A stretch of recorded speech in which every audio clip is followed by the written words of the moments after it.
concentration. It's only concentrating on political freedom, while, you know, forgetting about other issues, and there is no freedoms in the other issues, for example, like media. So what is your reply to this? I don't think so. I don't think that we look only to freedom. That the discussion is, underway now is discussing only the political freedom, because as I say to you, that freedom cannot be isolated in one corner. Freedom is freedom. It is a value, absolute value, and it should include all aspects, whether cultural or press or expression or economical or even business and activity. That is why I think what is the message which to be directed for those people who are discussing this issue of freedom and constitutional rights in this National Congress dialogue, or in this National Dialogue Conference, that they should not separate, and they should look to freedom from this point of view and not from only one point of view. Yeah, you know, there are some people, they have, of course, people have different opinions. So if we want to put a united constitution for Sudan, could it be done to please all the Sudanese nation? Yes, Amani, I think that now, you know, the discussion is going on in different issues, political issues and, you know, peace issues, economic issues, constitutional rights, identity and external relation. And I think after the end of these 3 months, which already actually decided for the continuation of this discussion, if the people and the participants reach to an agreement and a compromise regarding all these issues, this will form actually a consensus to enable us to succeed to design a unified you know, view of designing a constitution which will have, you know, an acceptance from all or the majority of people of Sudan. This actually, which we I expect that when we reach to one accord and we reach to a common ground after the end of this you know, 3 months of discussion, this will pave a way, and it will be a foundation for us to design a very strong constitution which will be accepted by the majority of the people of Sudan. Yes, you said there is freedom in media, okay, but there were lately about 3 members from the opposition parties, and they were arrested because they were talking or they're speaking in public, and they said there is no freedom. So some say there isn't really freedom on the ground, and these people were arrested from the opposition parties. So if there is freedom, as you say, why these 3 members of the opposition parties were arrested? Where's the freedom from all this thing? You know, actually, when we look to freedom, we should look to a freedom within the current laws and the current acts. You know, actually, we are not speaking about the restriction of freedom, but speaking about how to organize freedom. Because there is freedom and there is responsibility. Whenever there is freedom, actually, this freedom should also respect the responsibility. There is nothing called absolute freedom, and there is nothing called to exercise and to, you know, practice your freedom regardless of the current laws. Yeah, whenever you want to, you know, for example, to make or to organize a gathering to express yourself or to express the views of your political party or political group, that means you have to follow a special procedure. You have to get a license to see in which place you want to gather those people, also so as to enable the authorities, the concerned authorities, to arrange for you all the facilities, security, which will allow you to express and to show your opinion for this gathering you make. That is why I think, you know, people should differentiate between, you know, absolute freedom and organized freedom. And this organized freedom is a subject also to respect responsibility and to respect the actually the current laws which are already accepted by our National Assembly, and you know, because freedom doesn't mean that we should cancel all the acts, but you know, after the national dialogue, for example, if there is any view to amend the laws, if we reach to, an agreement that we should, for example, amend the national security law, this will be also a commitment for all parties and a commitment for the government to amend this national security or National Security Act, or even if there is a view to amend or to, rectify for example, the criminal law or the law of how to organize political parties. This actually, it depends on what will be the outcome of the national dialogue which is running now. But before, cancellation or before, amendment of these laws, these laws should be in effect, and also practicing and enjoying freedom should consider these laws which are in effect, and not to actually jump over them or violate these laws. This is actually the freedom which is respecting responsibility.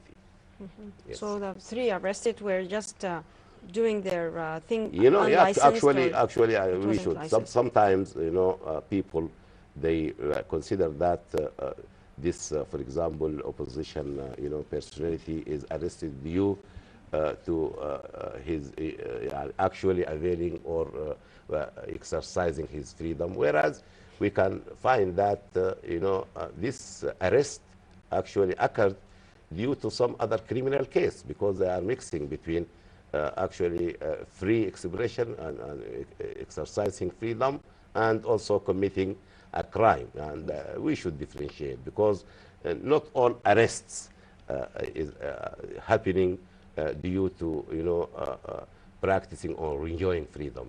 Sometimes maybe there is a criminal case, or there is something which is considered as violation of the law, and this arrest is happening due to that, and not due to enjoying freedom.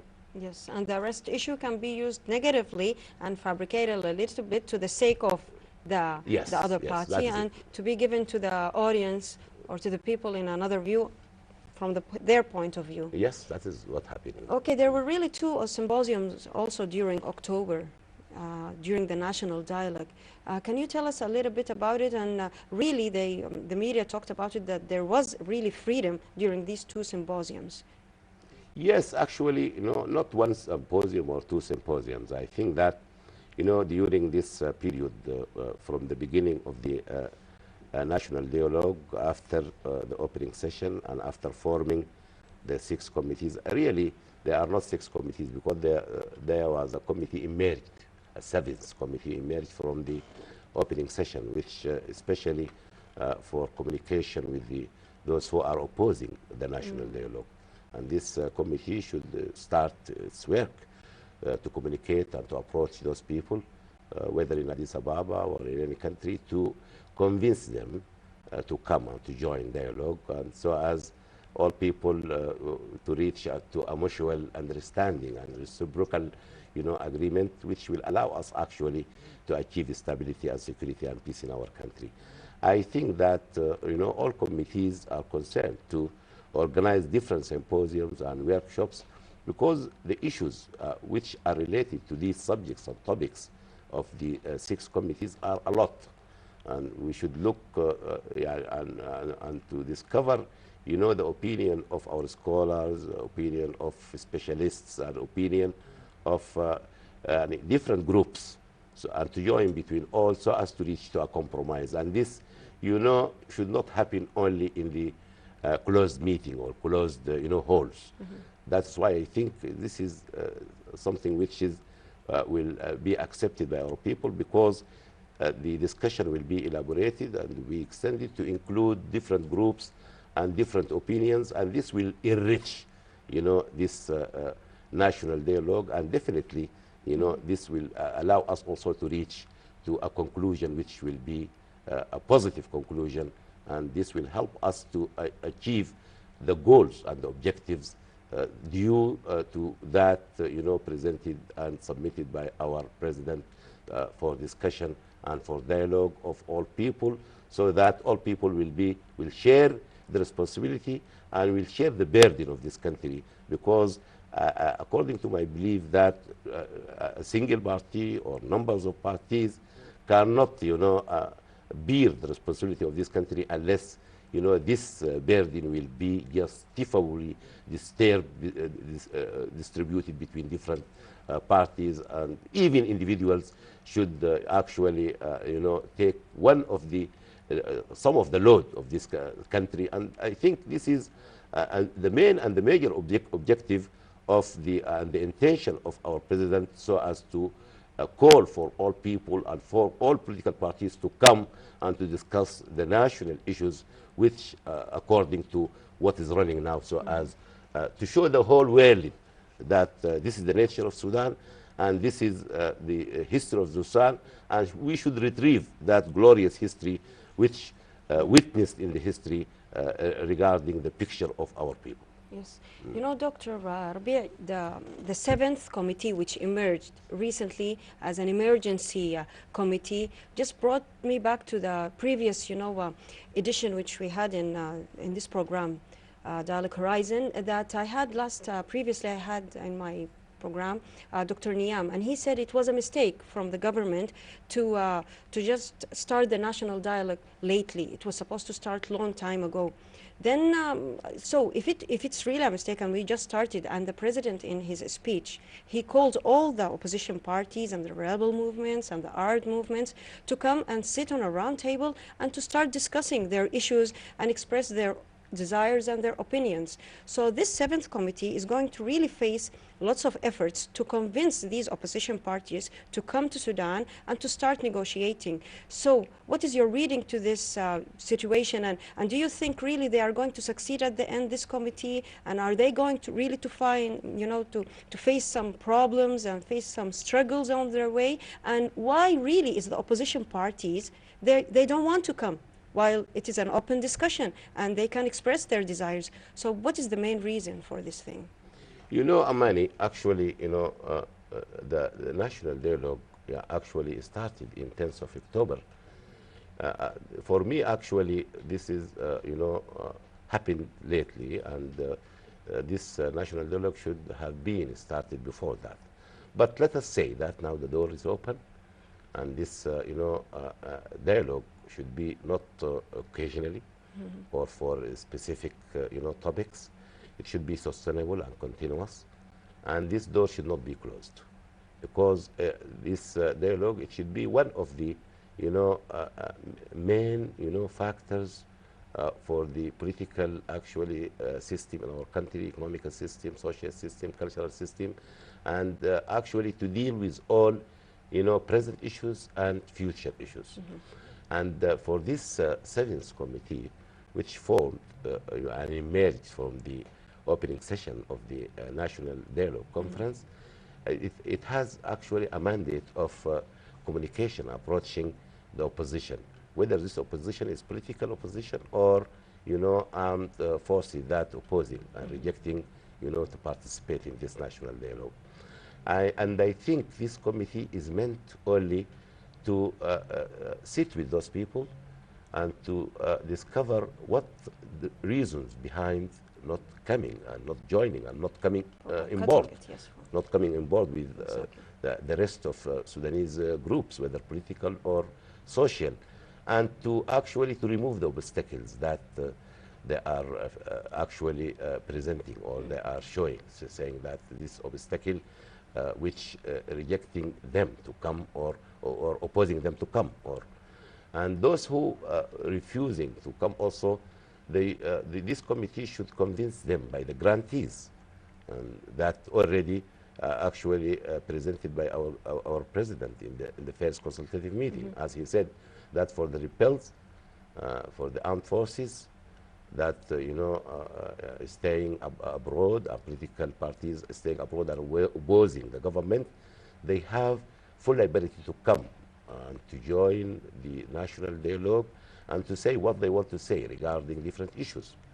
And if, you know, this discussion reaches to a conclusion, a positive conclusion, this is what, you know, targeted. Yes. If not, the government, according to the guarantee of the president, that those people, they can go back without any harm to, and without nothing, negative impact which will be on them. I think this is the mandate of this seventh committee, which is formed to communicate with the political opposition or the armed forces abroad, to remove obstacles and to actually to confirm and to, to stress upon the reality of the guarantees that already shown by the president in the first consultative meeting for them. Yeah, and despite all these guarantees, they still refusing and they're still boycotting the national dialogue.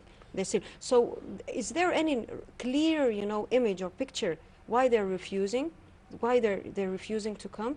Do you have any clear image on this thing, or do you think they're just refusing because they want? They don't know what they want. They're still thinking what they're going to discuss. Actually, when I look to national dialogue itself, without even, putting this word of national before dialogue. Yes. Dialogue, actually, nature, is against preconditions. If there is any precondition, that means that there is an opinion of one party to be opposed or to be imposed on others. Mm-hmm. And this will contradicting, actually, the nature of dialogue. Actually, they should come, as the government said, that this national dialogue should, be convened without any precondition, whether from the government, political parties, or from the opposition political parties, or from any other social or national personality. Yeah. And I think that if, this, dialogue is convened without preconditions, this dialogue will result and will fulfill its purposes. But whenever there is a dialogue and there is a party to say this application should be fulfilled or should accept this prerequisition, this will actually scratch and demolish the purposes and the objectives of the dialogue.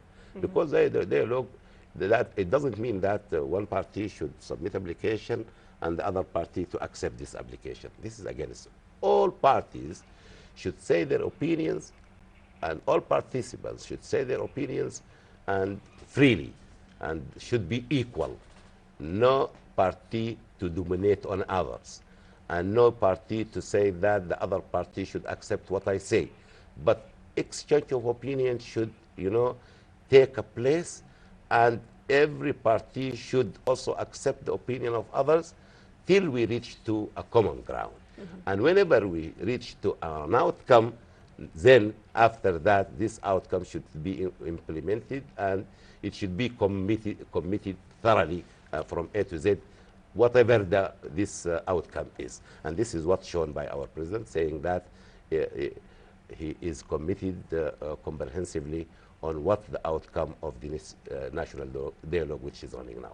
Yes, I'll come back to you, Dr. Rabie, again. About some also political analysts say that the national dialogue is like a train guided only by a particular group, and the opposition parties, they don't want to come just in between, and they'll be the passengers, and the government, they will drive the train. So I'll come back to you, but we have now with me on the phone Mr. Muhammad Al-Mu'tasim Hakim.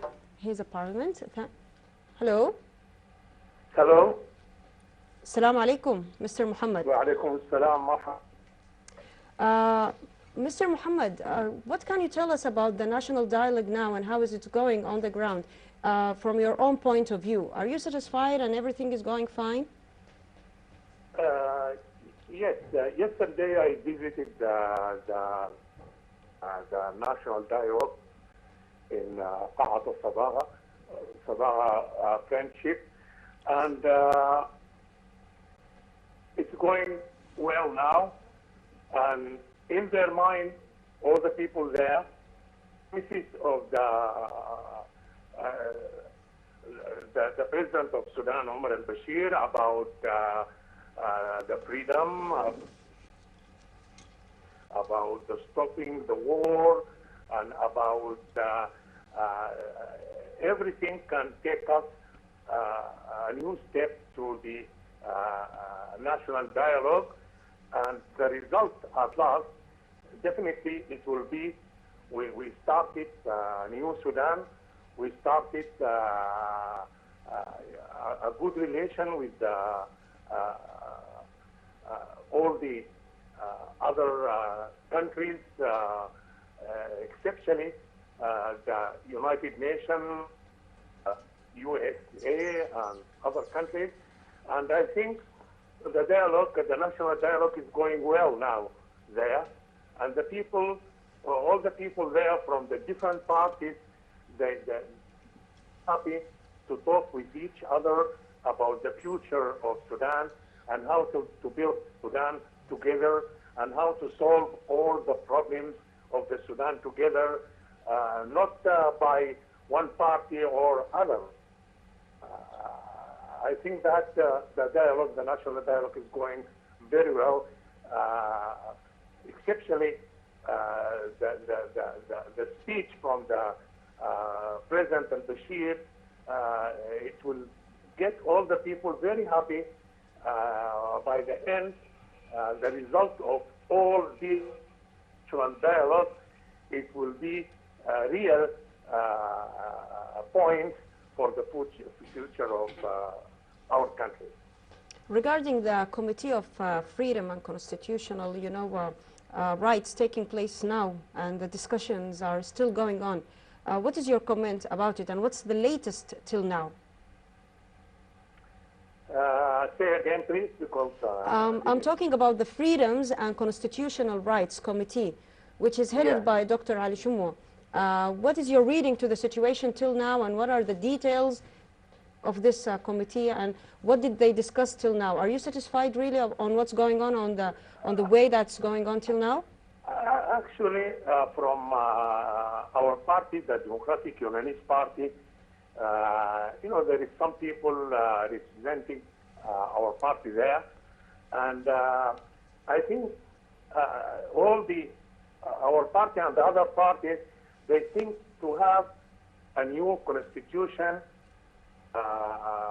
by this constitution, to solve all the problems. The top of this problem, how to rule Sudan, the system of the new government, and actually, after we stop the war, in Darfur and Nuba Mountains and the Blue Nile, definitely all the parties thinking about a new constitution for the coming years. Thank you so much, Mr. Muhammad Mu'tasim Hakim. Thank you so much for joining us. And I would like to welcome you again, Dr. Rabie, inside the studio. And let us continue our talk about, the opposition parties and the armed movements, that they think that the national dialogue is headed, it's like, and they pictured it as a train, and the driver of the train is a specific party driving this train, and they'll be just passengers. So they're just passengers. So that's why they boycotted this dialogue, and they're just waiting for the right moment to enter to the dialogue. So what is your reading to this opinion? This opinion actually is incorrect due to, the participants now in this national, dialogue, which is now taking place in the Friendship Hall, according to me, because I have already, attended the preliminary meeting of this committee discussing the issue of peace. I noticed that more than 80 political parties, participating in that committee. And, now, as Muhammad al-Mu'tasim Hakim, he's a leader in the Democratic Unionist Party. This is historical, and it is a main political party now taking part in this dialogue, and also Ummah Party, so many personalities who were leaders with Sadiq al-Mahdi in the National Ummah Party. Nobody can say that Masar, he is not a leader in Ummah Party. He is now a leader and, the chairman of a group from Ummah Party. And Nahar also is having, another party which divided and split it from the National Ummah Party. And, this is the Popular Congress, Exactly. having, a lot of people, a lot of members. National Congress Party also having more than 4 million members. And, this is in addition to other, political parties, the registered, Democratic Unionist Party, and also the original, which is led by Muhammad Osman al-Marghani, participating in this. A lot of, divisions of National Ummah Party also are participating, and also some religious groups, because you know that Sudanese people are not all, members in political parties. This national dialogue, including scholars, and including, civil society members, and including national personalities, like Dr. Ali Shummo, Omar Abdel, Kamil Idris. All of them are figures in our society. And, it is very bad to say that, the issues of our country, the national issues, to be, actually monopolized by political parties or those who are opposing. Those I can say that, or I can, say that they are logic, that when they come on board with us and discuss and consider also others equal to them, but to practice such dictatorship practice, to say that only my opinion is correct and the other's opinion is not correct, this is actually, it is not logic, it is not reasonable, and this is also will be considered as irrespect of Sudanese people. Yes. Thank you so much, Dr. Rabie Abdel, media expert and a journalistic analyst, for being with us today. And the talk is still going on, but we're out of time. And we hope to meet you again also on Dalek Horizon. Thank you, dear viewers, for joining us today. And today's episode was about freedoms and constitutional rights. Till we meet you again, goodbye.